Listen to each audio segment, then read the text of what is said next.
Series GSL. 2014 Hot 6 GSL Season 1 Round 4 Life versus Sue.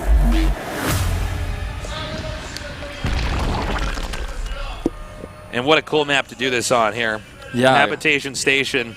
2-player map, gold bases, early pools are viable here. Yeah. Just we're obviously going past that point of early pools, but you think about this for both players, how high the tension must be, the emotions going through their heads right now. Do I hatch first? Do I pool first? Do I try to go for that gold base? Just make sure you crush Zest. All right, forgiving fan there. I was hoping for stronger games there. All right, we got the pool first now. Yeah, for both. We actually got a good number of people down here in the studio today, by the way. Yeah. Now, this season has been so Protoss dominant, so I feel like a lot of people really want a Zerg to win the finals. Obviously, there's going to be a Zerg in the finals no matter what, one of these two. No matter what, it's going to be a great finals, too. Okay, here comes the drone now to make that hatchery for Sue. And the same is for not for Zest for Life a moment later.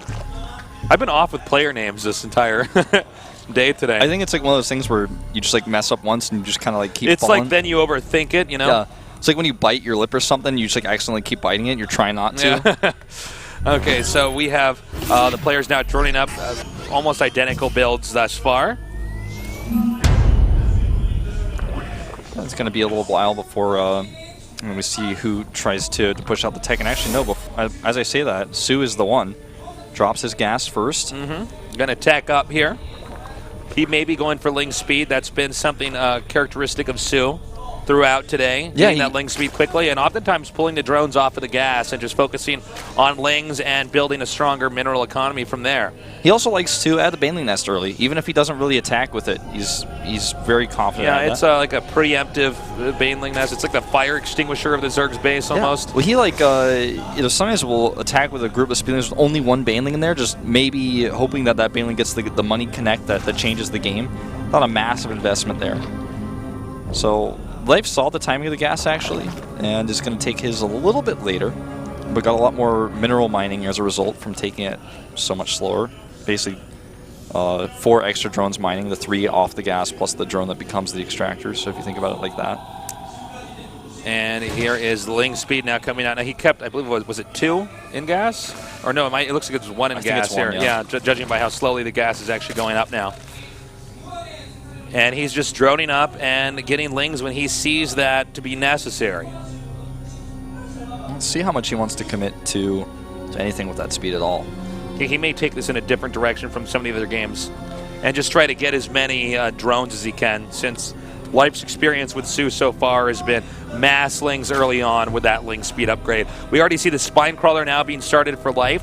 So let's talk third bases. The third bases on this map, hold that thought as Life gets on the main base, and we'll scout the gas and how much has been mined. He sees there's just 1 drone mining.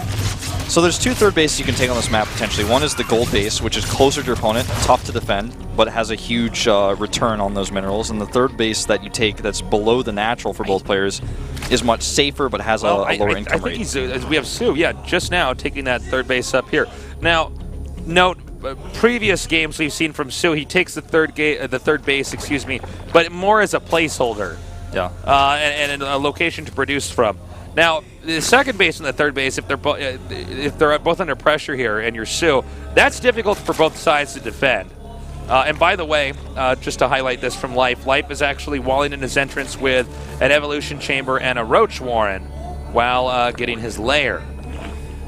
Sue just made a ton of drones, and he's getting his lair a lot slower as a result. Only 1 evolution chamber for him. He's going to have the explosion from that gold base to mine from, and I think Life's going to scout this right now. Life, keep in mind, does not have any third base at all. He didn't. Okay, there he goes. Now he scouted it. Life may try to hit a +1/1 roach speed attack at that third base because he's seen this now. It's tough for Life to just go. Getting the roach speed and the range attack there. I mean, it's tough for Life to look at this and say, well, I guess I'll just take a third now.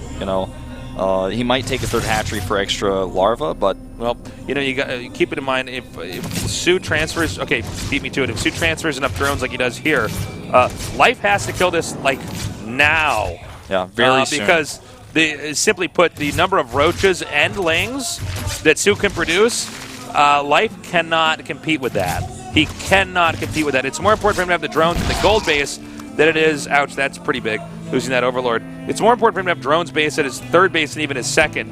And keep in mind, though, also, one thing Life could do is if he attacks excellently into the third base for Sue, he's going to kill off a lot of drones, and Sue will probably lose. So this is going to be essentially the climax of the series right now, is the next minute or two here to see how the rest of this is actually handled. Yep.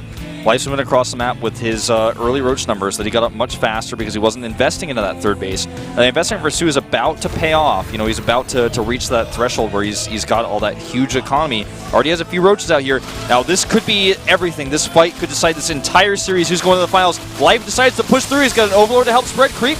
Does Sue have enough? Sue looking like he just barely has enough with these rest of these roaches coming down here. Life microwaving very well, but he's just too close to the production rate. Yep. Roach speed finishes for him, so he's got that extra ability to micro. But this is a numbers game right now that I feel like Sue may be able to win with that extra production. Sue may have just pulled a fast one on his opponent. I mean, Life scouted that expansion just a little bit too late. Now we have Life's Queens coming up here. Life is committing to this attack. The Overlord's here pressed over Sue, actually making this a bit more annoying. Yeah, this is true.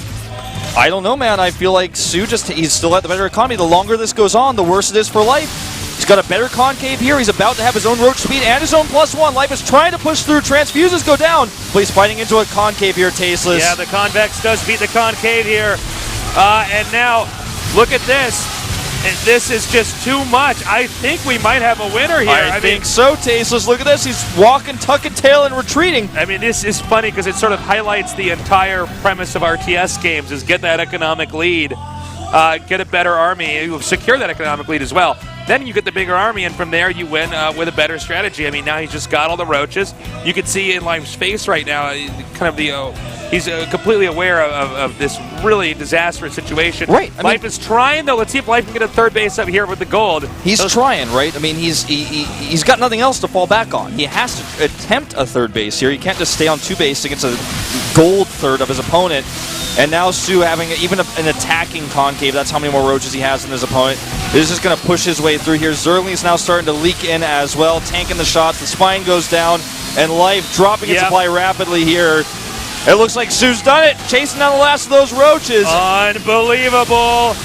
It looks like we may be crowning our finalists here. It looks like it, man. Back-to-back finalists here. Sue, the drone's coming off the line here for Life, but it's not going to save him. The last of the queens are falling.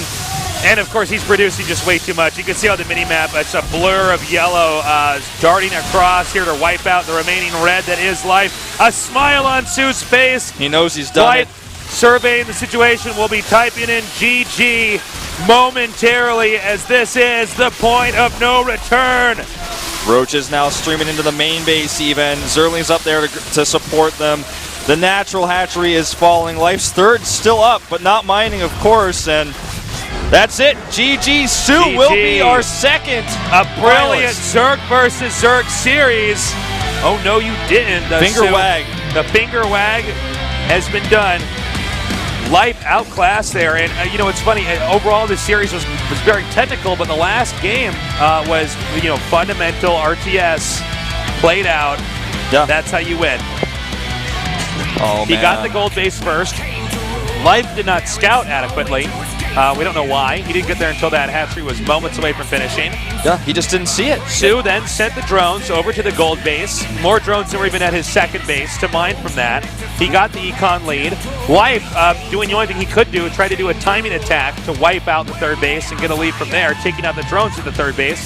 And Sue was prepared, got the econ advantage, denied the attack, and then did a counterattack of his own that ultimately wiped out his opponent while his opponent was trying to get that that other third base up to balance the game out. GG. I can't even imagine the feeling that goes through Life's head here. Where he's like, you took a fast third goal base against me. I'm Life. Right? I'm the attacker. I'm the Zerling specialist. I wonder how much that had to do with the scouting. Yeah. Because I feel like had he seen that the moment it went down, it would have been a different game. Absolutely, and Life's probably totally shocked that he would do that build against him on that map. And like you said, it's just a total RTS principle. You know, you get the economy up to support an army, and you can defend that base, or whether your opponent doesn't even attack it, in this case, until it's too late. You just explode an economy and have enough units to defend. Man, what a funny ending. Yeah. Nicely done by Sue. Now this is going to be Sue's second GSL Finals. He's playing against Royal Rotor Yes. Zest. So, you know, we could have had a Royal Rotor versus an old Royal Rotor, but it didn't work out that way. And now Sue's last time he played in the finals, he actually played the same matchup. He lost to Deer. Now, by the way, guys, the finals are going to be at 2 p.m. It's not the regular time you're used to watching. And the finals will be here where we usually host the GSL in our studio at Samsung Station. Yeah, so in the Gangnam area. Keep in mind, it's about 4 hours earlier than you're used to, so if you want to think about your time zone. And come down. It's free. Entry's free, and we have lots of food, prize giveaways, all sorts of fun stuff. Yeah, I mean, if you're not in Korea, you can even plan a trip because there's still some time. There's still time, man. Well, that does it for us today. Wolf, as always, thank you for subbing in for our Tosis on his day off. I think it was a great cast, and I hope you guys enjoyed the games. I think you couldn't have asked for a better ZVZ. Don't miss out on the finals. We'll see you Saturday. Not this Saturday, but the next Saturday. We love you. Good night.